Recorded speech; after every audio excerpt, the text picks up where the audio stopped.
If you're new to reading stock charts, you might be wondering if it's better to look at daily or weekly charts. The answer here is both.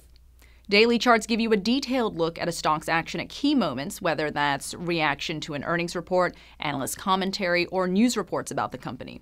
And that granular detail is important for identifying buy points.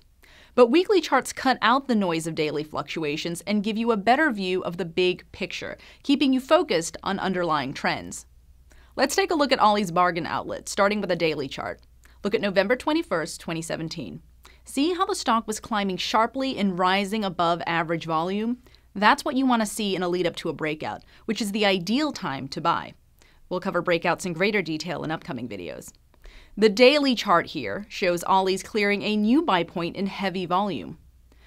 Okay, fast forward to June 8th, 2018, and the daily chart reveals a great deal of fluctuation from session to session.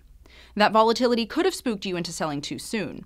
But if you'd looked at a weekly chart for the same time frame, you'd see that the longer-term view smooths out the daily volatility that followed, making clear the stock's underlying uptrend. On a weekly chart, you can see that over the months, Ollie's has continued to find support at its 10-week moving average, something you wouldn't necessarily have spotted on a daily chart.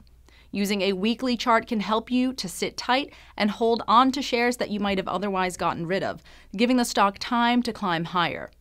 Ollie's is just one example of how you can use daily charts to pinpoint the right time to buy and weekly charts to figure out whether you should keep holding on to a stock despite daily volatility.